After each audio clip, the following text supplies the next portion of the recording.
আসসালামু আলাইকুম রহমতুল্লাহ। সৌদি আরবের জেদ্দা শহরের আলবালাদের রেড সি ফিল্ম ফেস্টিভ্যাল থেকে আপনাদের স্বাগতম। আমি অনিন্দ মামুন। আজকে হচ্ছে রেড সি ফিল্ম ফেস্টিভ্যালের পঞ্চম দিন। আমরা এর আগে বেশ কিছু ভিডিও আপনাদের দেখিয়েছি। এই ফিল্ম ফেস্টিভ্যালে এসেছিলেন কারিনা কাপুর, আমির খান, বিন ডিজেল এবং আরও গতকালকে ছিল রণবীর কাপুর। তার সেশনের ভিডিওগুলো আপনারা দেখেছেন। আমরা সমকালের পাঠকদেরকে এইসব ভিডিওগুলো দেখিয়েছি। আজকে সেই রেড সি ফিল্ম ফেস্টিভ্যালে আসবেন শ্রদ্ধা কাপুর। শ্রদ্ধা কাপুর লাল গালিচায় হাঁটবেন এবং এখানে আজকে আরও 3টি সিনেমা প্রদর্শিত হবে।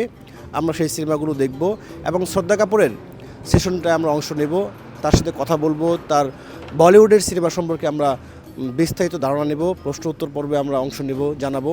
এবং আপনারা জানেন যে এই রেড সি ফিল্ম ফেস্টিভ্যালে বিশ্বের 100টিরও বেশি দেশের ফিল্ম অংশ নিয়েছে এবং কি নানা ভাষার, যেমন মিশরীয় সিনেমা, ইরানি সিনেমা, নিউ ইয়র্কের সিনেমা, হলিউড, বলিউড সব দেশের সিনেমাগুলো ফিচার ফিল্মগুলো অংশ নিয়েছে আমাদের বাংলাদেশের সিনেমা সাবা, যেটি মেহজাবিন অভিনীত প্রথম সিনেমা, সেটি গতকালকের প্রদর্শিত হয়েছে। এবং কি অবাক হবেন যে এই সিনেমা দেখার পর এখানকার দর্শকরা, তাদের মধ্যে যে আমরা স্বতঃস্ফূর্ততা দেখেছি, মুগ্ধতা দেখেছি, সেটা আমাদেরকে মুগ্ধ করেছে।